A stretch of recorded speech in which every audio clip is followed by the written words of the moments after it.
So, welcome to the introductory lecture on Flannery O'Connor's Wise Blood. Um, I'm going to devote this lecture to an introduction to her life and her work, her short stories, and her novel, Wise Blood.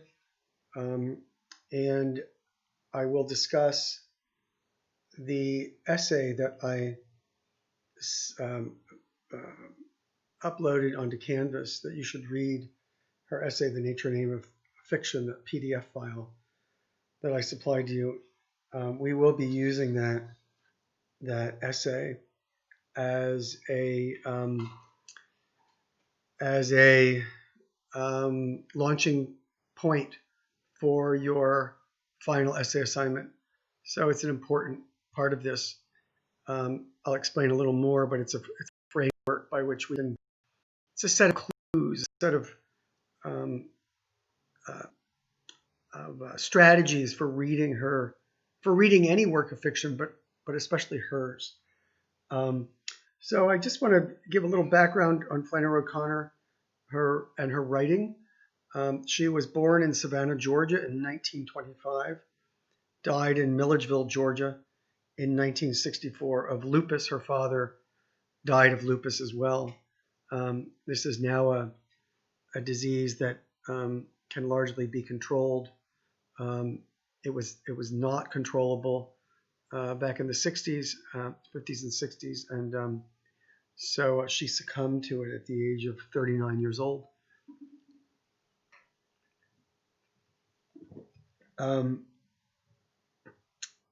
You can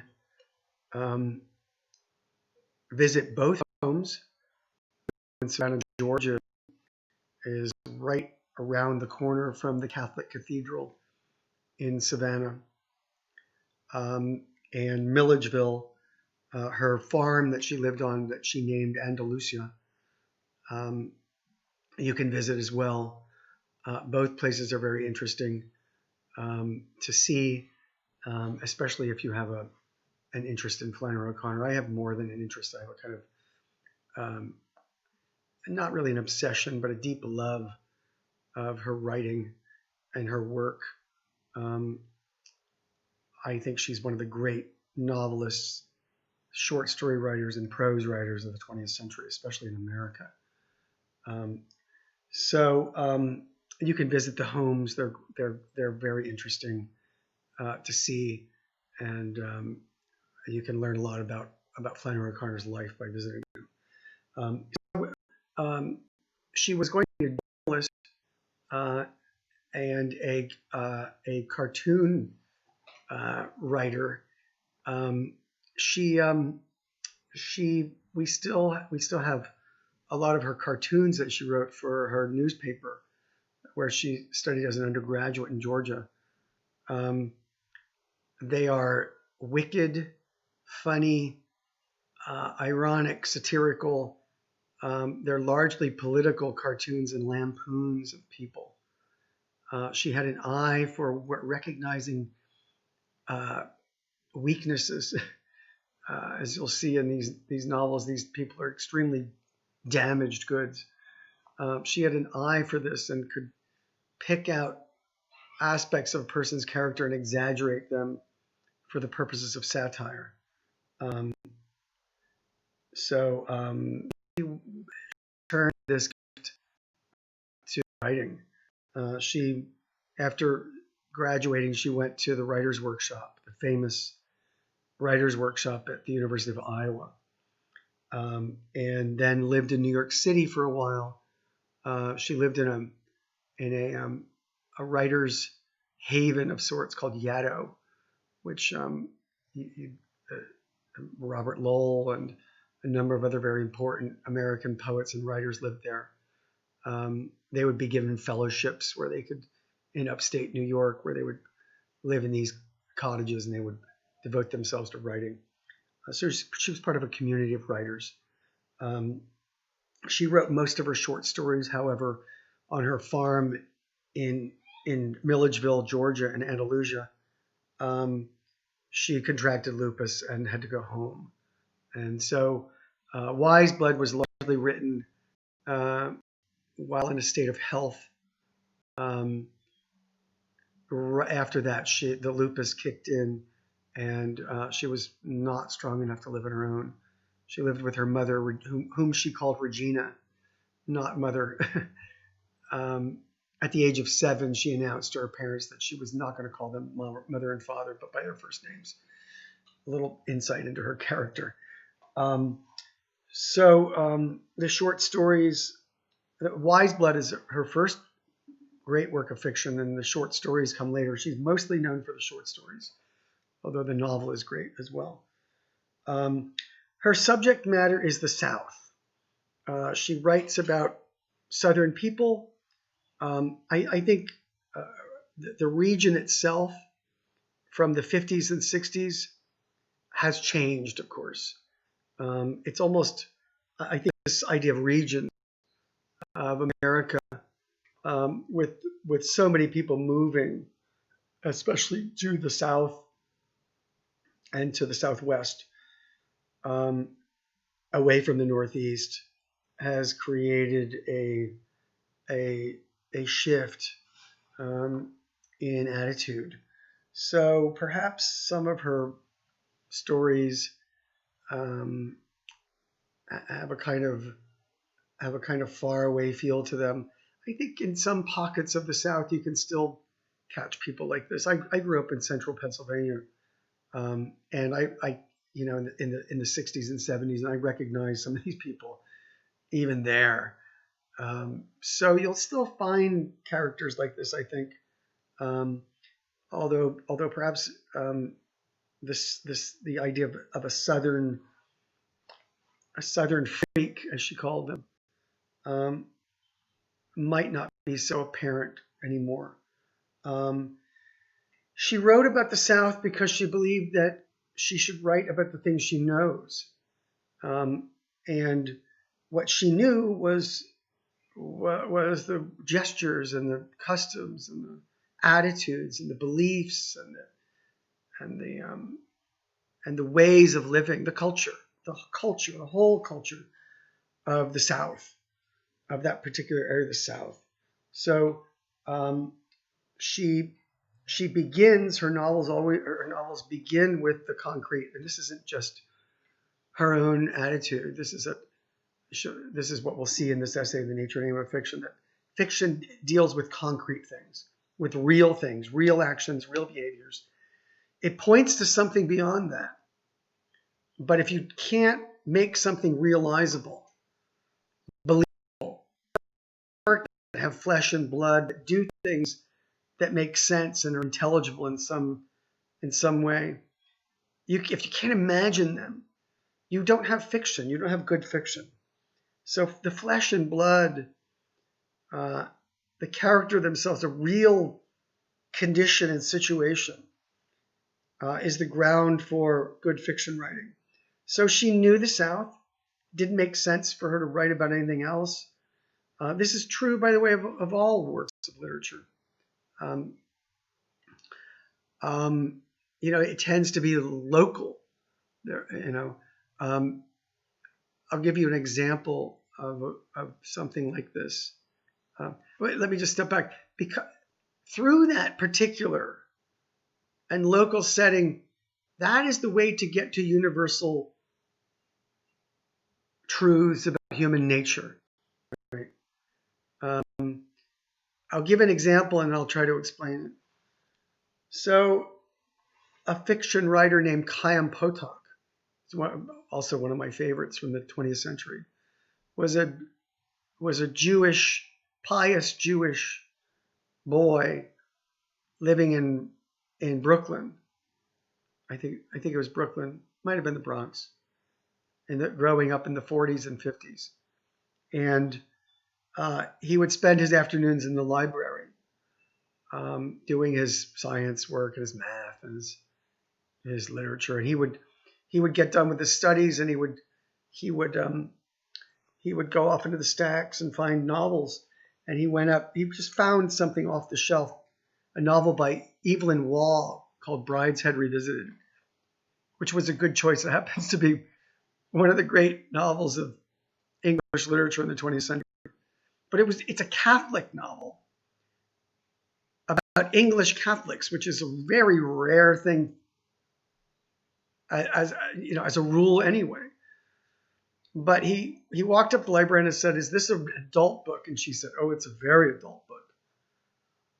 And it's not a tame book. There's illicit sex in it. It's a book about Catholicism, but there's a lot of gritty things in it. And so he started reading it, and he said that within 3 pages he found himself interested in a group of people, English Catholics of a high class, social class, that he had never even encountered in his life. And in 3 pages, he was deeply interested in what would happen to them. And he thought that the magic of being a fiction writer was the most amazing thing he could think of, and he was a fiction writer by that experience. So why? It's because through our exchanges with normal everyday things in our lives, no matter what the customs, no matter what the beliefs, there's a common shared set of experiences called human nature, right? Beliefs, loves, desires, pains, sufferings, pleasures. And these are fairly commonly shared among human beings. So if you're going to make that real, it's got to be particular. And this is one of the great aspects of literature. And it's one of the things that we'll be stressing as we're reading Flannery O'Connor's Wise Blood.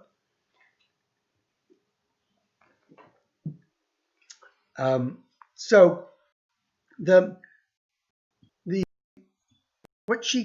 title of the book, this is one chapter in a number of essays called Mystery and Manners.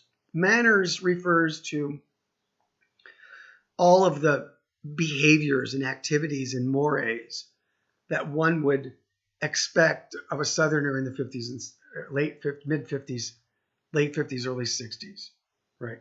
The manners of the South. These have a set of presuppositions that you must accept in order to understand. There's a lot of humor in situations where these collide. There was a very funny movie called My Cousin Vinny with Joe Pesci, who plays the lawyer. There's a bunch of two Jewish kids traveling around the South, and they wind up being accused of murder. It's totally crazy. They were totally innocent. And when they're asked questions by the cop, they say things that the cop takes as confession, and they're not. It's crazy. There's one particular scene where the cop says, "You killed a man." The Jewish kid from New York goes, "I killed a man." Like, I know what that means. He doesn't get that that's irony. So he thinks it's a confession. They have a signed confession. It's crazy. Or not a signed confession, but an oral confession. That's the grounds for the trial.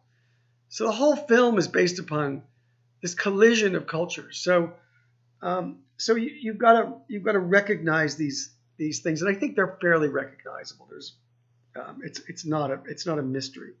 The mystery comes in the way in which these concrete elements that are purely local and purely particular are invested with meaning and significance, so that the invisible or barely visible, the glimpse of human nature that lies below the appearance, through the appearance, but below it, can be glimpsed. That the pattern of human consciousness or human subjectivity, the internal states of characters and their experiences.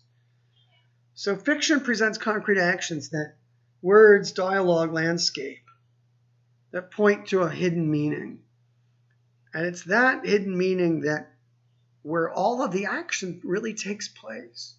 But unless these concrete elements are built up into a believable apparatus and plot and structure, you've got no fiction. You've got a skeleton. You've got ideas for an essay, not fiction. So we're going to be dealing with that relationship, and Nature, Name of Fiction talks about that. Okay, there's a couple of aspects of her writing that are important. As I pointed out, she writes about broken people. This has been referred to as the grotesque in Flannery O'Connor. Her characters are ugly, deformed, extreme examples, however, of all of us. They're distorted and splashed onto a big screen. But they represent, and they're clearly recognizable as characters, and perhaps clearly recognizable for the evil they do that we can see. All right, so they're examples of human depravity. And we should recognize something of ourselves in them. They're not to be scorned, but they're to be pitied. Understood as broken, fallen, damaged by life, damaged by others. So the grotesque there we have to pay attention to. She called them freaks. She wrote about freaks because she was interested in the broken aspects of human nature. Okay. Not to stay there, but to diagnose it. Not to laugh at it, but to empathize with it. She is a Catholic. It will be hard to find Catholic doctrine in her short stories and novels. She does not preach. She's not even really interested in presenting some sort of defense of Catholicism.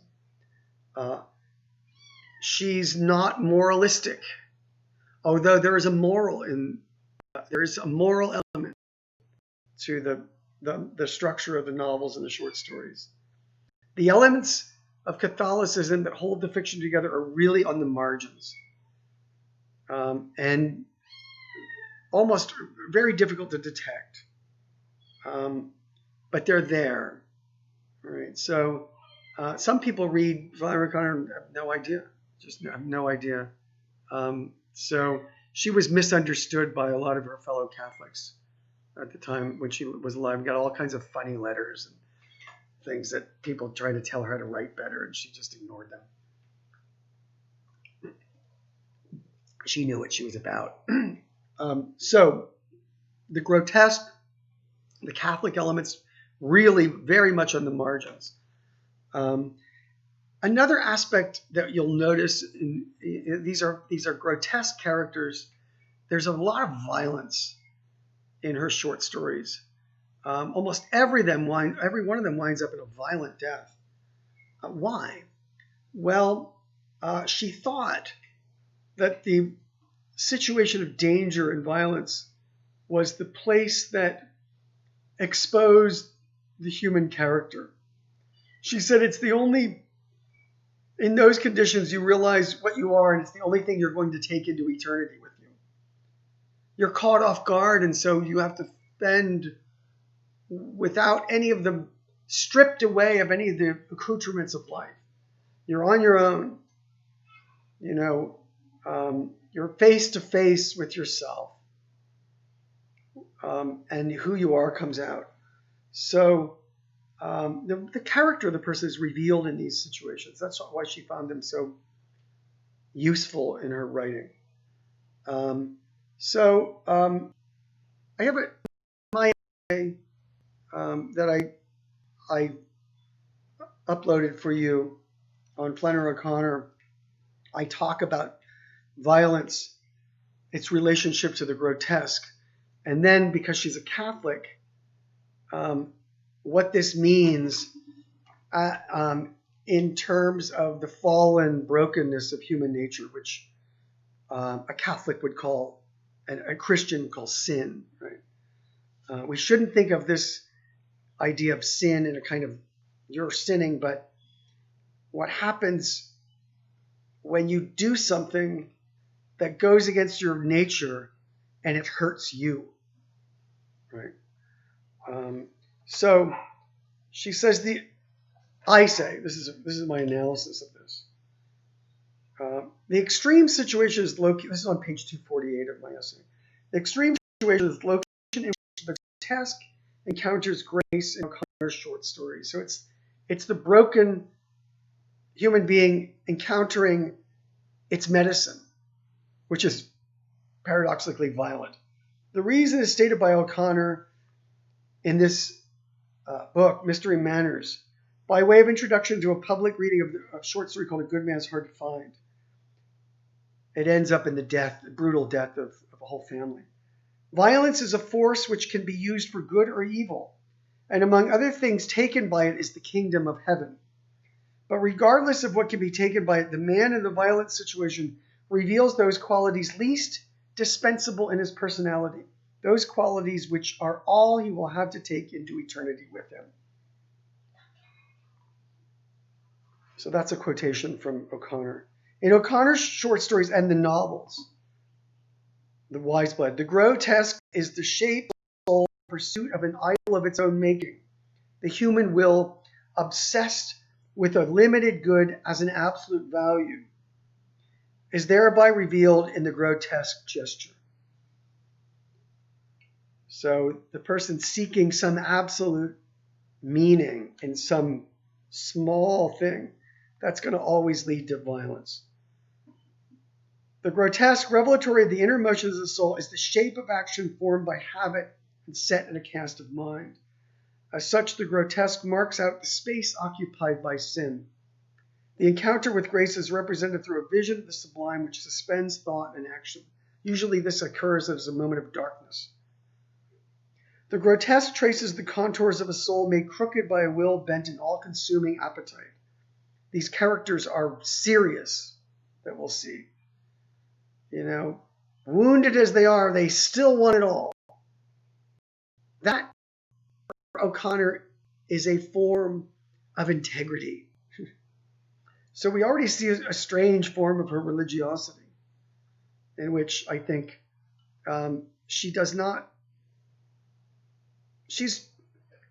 say it's bad to want it all. You should recognize where you're going to find it, though. So the grotesque traces the contours of a soul made crooked by will bent in all-consuming appetite. The vision of the sublime arrests this movement of the will, indicating the action of grace, which is revelatory of both the limits of created nature and the immensity of the ultimate object of human desire. The grotesque is an allegorical figure, fleshes out the image of the human soul in a state of sin. The sublime, as a symbol of vast emptiness, reveals created nature as an alien territory in need of reclamation and renewal. So, see, the sublime will appear at the end of the short story the novel Wise Blood. But the grotesque is everywhere. It's the brokenness of human persons. So the characters in Wise Blood are not likable at all. But we should sympathize with them. They're products of some kind of abuse or neglect, largely at the hands of their family, their parents. They have been damaged by others, and so they inflict that damage in kind. It's typical of a human story. So O'Connor anticipates in the 1950s and 60s what modern psychology would call trauma, where the body carries the wounds. Alice Miller, who's a great psychologist of human trauma, wrote a book called The Body Never Forgets. The mind might forget and suppress the experiences of trauma, but the body never does, and it reenacts them in situations of stress. So they never heal. The body carries these wounds. They never heal, and are frequently inflicted upon others, or they continue to be recalled, and the violence is inflicted on the person who has suffered the trauma. So the only way this can be healed is through therapy and love, through self-knowledge. So in some ways, Wise Blood and her short stories function as a kind of therapeutic storyline. So O'Connor the way in which violence, I mean, it's wrong, right? You're walking around and somebody comes up and whacks you for no reason whatsoever. And that initiates you into the cycle of pain and suffering and violence and fear and anger. It's the world, right? Why the world's in such a mess. How human beings participate in this suffering and how we share suffering, innocently or otherwise, is a great mystery. And that's really what this novel is about. It's how one comes to realize and take responsibility for one's actions, even though they may be caused by some experience that we did not choose. So that mystery of suffering is really at the center of this novel, Wise Blood. One last point as a way of introduction to Wise Blood. Pay attention to the motif of blindness. This is a story of Oedipus. This is Oedipus Tyrannus in the 1950s in the South. So the issue of blindness and vision are clearly at play. Oedipus is clearly in the background of this, it's an interesting take on that whole issue of blindness. So I want to talk about the essay, The Nature and Aim of Fiction. It was a lecture given to a writing class. And I just want to make a few points about it, go through the text and draw out a few of the key ideas that are useful for thinking about and approaching the novel Wise Blood, because she's writing about fiction in general, applies to all fiction, but it especially applies to her writings. So she claims that a serious writer has the habit of art. What this means is the writer gets up and writes every day. The artist gets up and starts painting or making sculptures. The musician gets up and starts writing music. The habit of art is a daily habit. You never know when the muse is going to come and inspire you, so you better have a chisel in your hand or a paintbrush in your hand or a pen in your hand. She typed with a typewriter. You can still see the typewriter if you visit Milledgeville and her farm, Andalusia, in Georgia. So she has it from this. She has a definition of art that it's valuable in itself. It represents some form of truth. And imagination, which is the domain of art, aims at truth. Notice what's shared in music, not so much, but art, theater, literature. It's taking materials, giving them a shape, a concrete shape through the imagination. And that shape points to something else. If you ever go see the David in Florence, if you can ever get close enough to it, because every time you go, there's 1,000 people in the room. It's just a statue of a boy, but you're blown away by it. How did Michelangelo create a universe out of a young boy? It's remarkable. That's the mystery of art. So it aims for the truth, and the truth about human nature, wherever that can be found. I think the point she makes in pages 65 is that when you're reading a work of literature, you should forget about the author. That's what I've been trying to get you to do in writing. You've all done a good job of this. It's you can talk about the Beowulf poet, But when you get down to it, it's the plot and the storyline that matters. So maybe knowing something about Flannery O'Connor's life is useful, but it doesn't replace the act of reading the thing and you're in it. She's not in the story. She's not a character. Um, um, she's the narrator, and she's not even the narrator, right? She's gone. Flannery O'Connor's dead. You pick up the novel now, and that's what you read. You're the narrator, really, as you're reading it. You become the narrator. So you got to forget about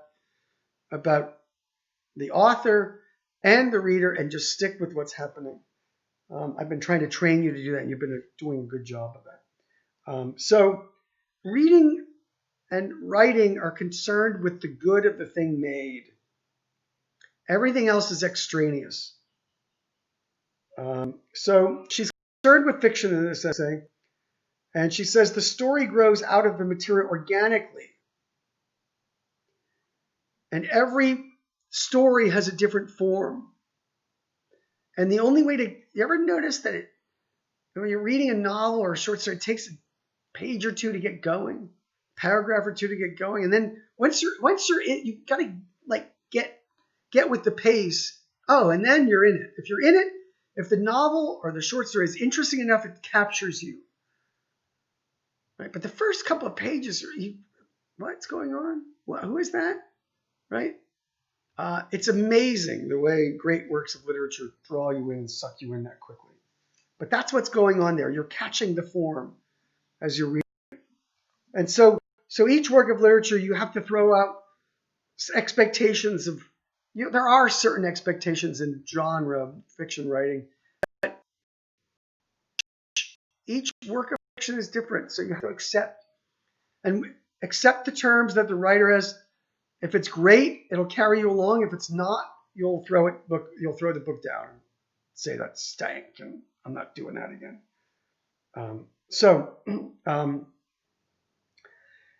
Stories, she says, begin with the concrete.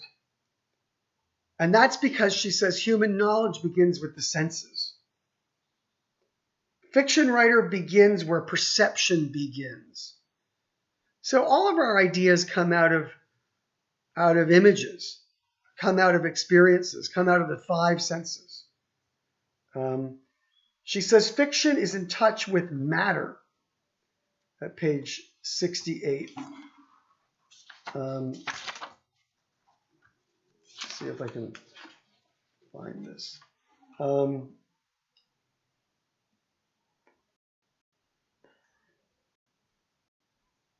Fiction is about everything human.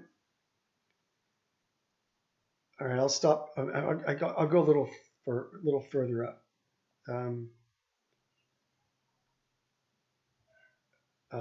The fact is that the materials of the fiction writer are the humblest. The fiction is about everything human, and we are made out of dust. And if you scorn getting yourself dusty, then you shouldn't try to write fiction. It's not a grand enough job for you. I like that. It's getting in there. And this is one of the reasons why I ask you when you're writing essays to bring the context in.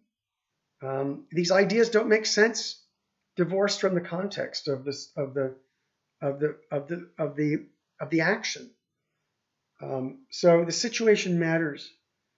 So she says it takes at least 3 activated sensuous strokes to make an object real in the imagination. So 3 of the 5 senses. Generally, the fiction writer deals with sight. Sight is foremost, I think. You can't have a world without sight, I think, in a work of fiction. Sight, which is why the trope of blindness is really interesting. Sight, hearing,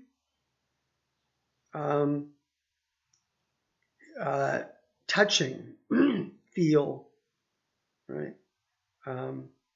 Taste and smell, you have to almost consume. So these 3 can be evoked for the imagination. It's very difficult to render the taste of things and the smell of things. But sight foremost, hearing, feeling. Okay.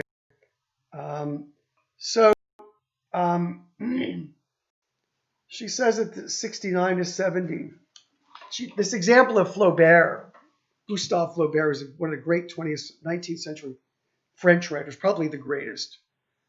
Um, she says that if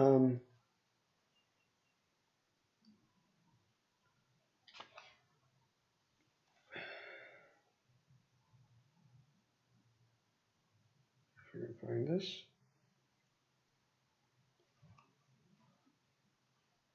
Sorry.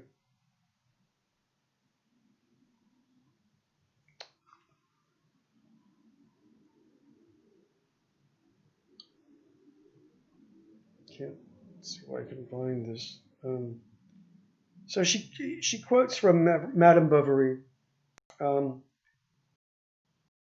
about Emma, who's the main character, playing a piano. She struck the notes with aplomb and ran from top to bottom of the keyboard without a break. Thus shaken up, the old instrument whose strings buzzed could be heard at the other end of the village when the window was open.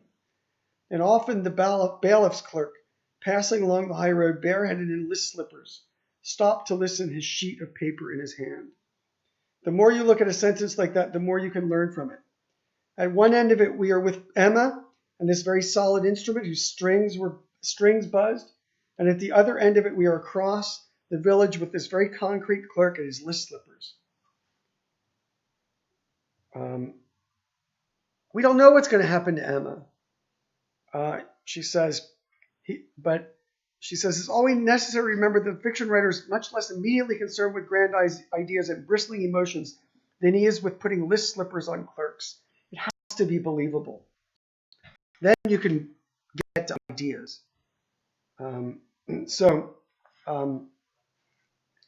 She argues that there's a danger in this because some people just write for the sake of presenting material. There's got to be purpose to this, some grand purpose. And so the way that in which these details are accumulated and create meaning is the pattern of the novel, right? These concrete things are in the service of some other meaning. And she argues that this is the movement of the novel. How is movement created? Well, there are details that carry weight of meaning that accumulate. And these details pick up meaning and they become symbolic. They're invested with significance by the characters themselves in the story. All right. She says symbols are literal, but operate in depth as well as on the surface, increasing the story in every direction. So they're concrete elements, but the more you see them, the more the patterns appear, the more meaning they accumulate. So to read is to see what happens. She says, but much happens below the surface. You're always looking to interpret. All right, so this calls for a vision. And she quotes from medieval scripture and ways of interpreting medieval ways of interpreting the Bible. And the Bible is filled with stories, mostly stories, but they have meaning, right? They have significance. And there are three different meanings to this. Allegorical, which is what she means by patterns. Things within the story, there are patterns that create relationships. You always have to pay attention to that. Then there's the element of the moral, the good and evil, suffering and happiness, I would say. And then there's the participation in the divine life, the anagogical. So you can see she's dealing with a very Catholic and perhaps Protestant, but really Catholic idea of reading scripture. But she claims it's applicable to the created world, and it's applicable even to short stories and the depth and novels. And the depth of this depends on one's vision. The depth of the way in which the surface materials point to some deeper meaning.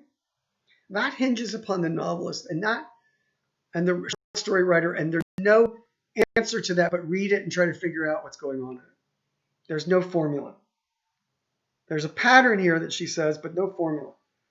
So where's the meaning? The whole story. So you pay attention to patterns. Those patterns point to deep moral structures, not moralistic, but the psychological health or debility of a person that allows them to be happy or not, to function in the world or not. And this points to at the very far reaches. And we only got this at the very end of the novel in O'Connor's Wise Blood. The point of the divine, which appears basically as a black hole in this story. It's an abyss of emptiness. One of the things she points out is that in modern narratives, as opposed to 19th century novels, if you read Jane Austen or Charles Dickens or George Eliot or somebody like that, you'll find the narrator directing the reader as to what to think. Around the middle of the 20th century, this begins to change, and the narrator becomes a reporter in a way. So the author's disappearance from the text is one of the things she points out, and this is true of her writings. So she says on page 74,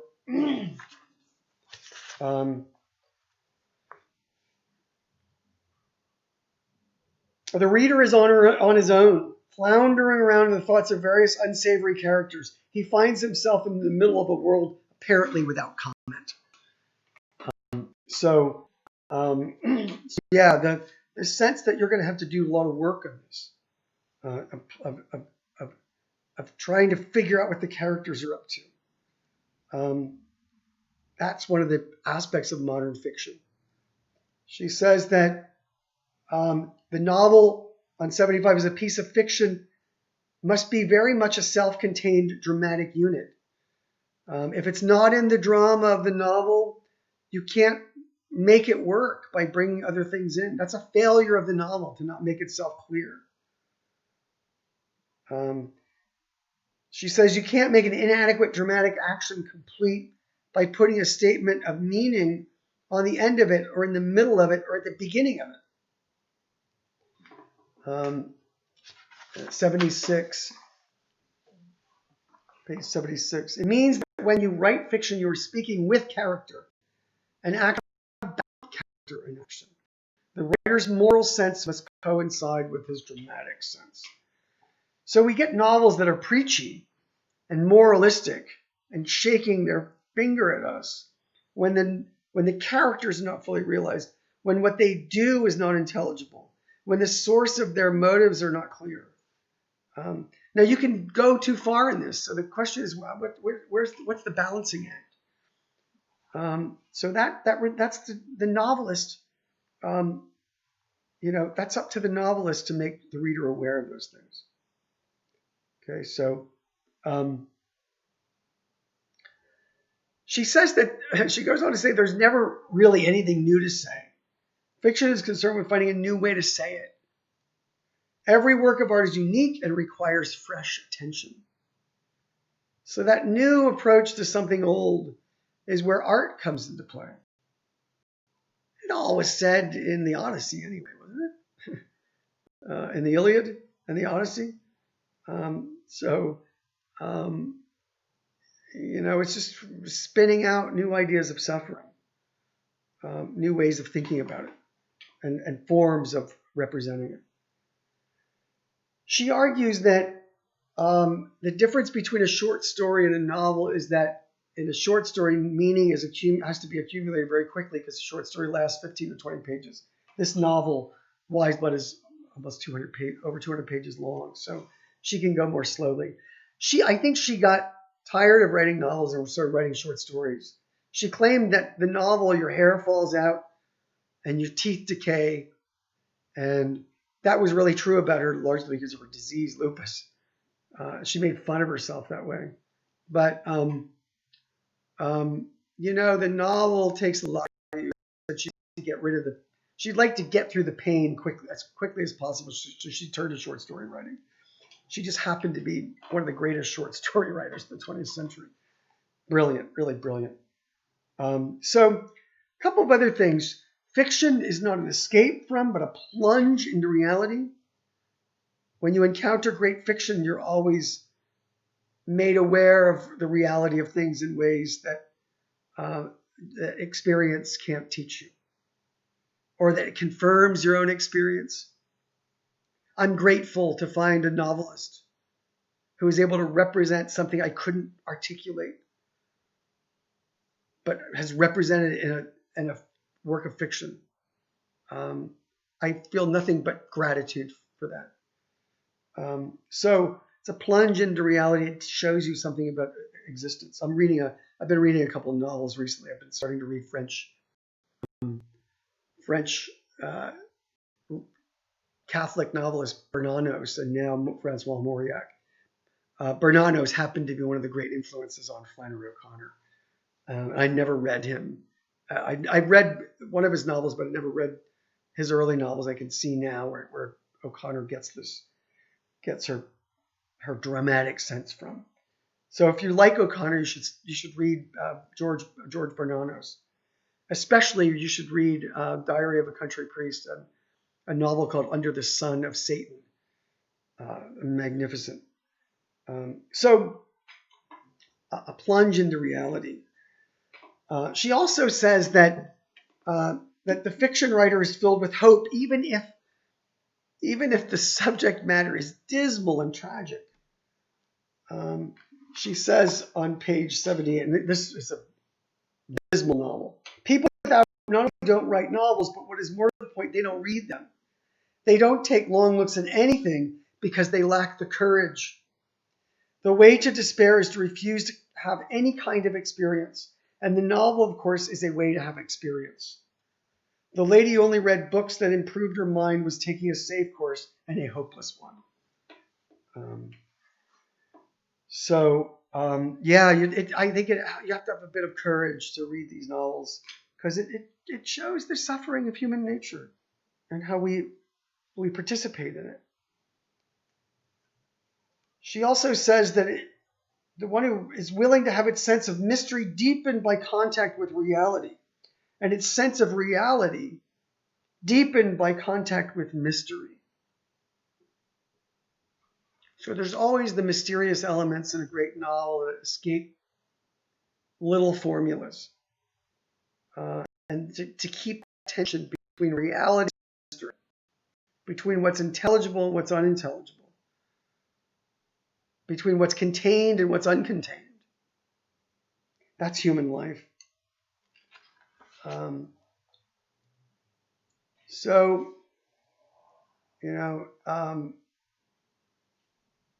She claims that the novelist subjects himself at all times to the limitations that reality imposed.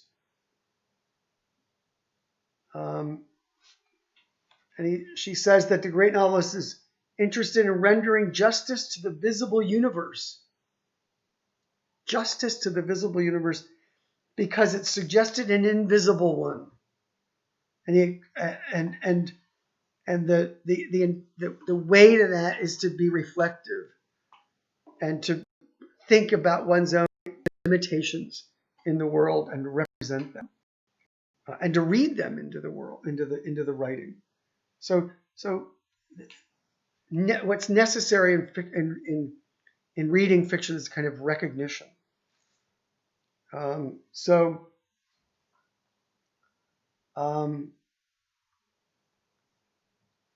What else? She defines art as reason in making. So it's not an irrational thing; it's a reasonable thing, but it takes you to the limits of reason, so you can recognize those limits, and recognize perhaps something beyond it. Pascal said that only a feeble mind would think that its own use of reason was competent to judge all of reality. Um, that one has to bang oneself against one's own limits to recognize how inadequate one's own experience and one's reason is. My daughter was talking about our dog and asked what the dog sees, and I said, well, it has rods, mostly rods and no cones. And so I started telling her that there are actually birds that can see many, many different colors than we can see. We only see what's in the spectrum and that a prism can see, but there are other shades of colors right outside that, and there are sounds we can hear that we can't hear that dogs can. And she was blown away by this because she, as an 11-year-old, thinks that her sight and her senses are the limits of reality. So it's a nice little lesson for her. Same, the analogy with the mind is equally true. So the novelist takes one to the limits of that. She says the artist uses his reason to discover an answering reason in everything he sees. So experience, one's own experience is the basis for writing and for reading, but this has to be contemplated, she says, to achieve art. And talent is also necessary. She says what is needed is the vision to go with it. And you do not get this from a writing class. Remember, she's talking to a writing class of people who are interested in writing fiction.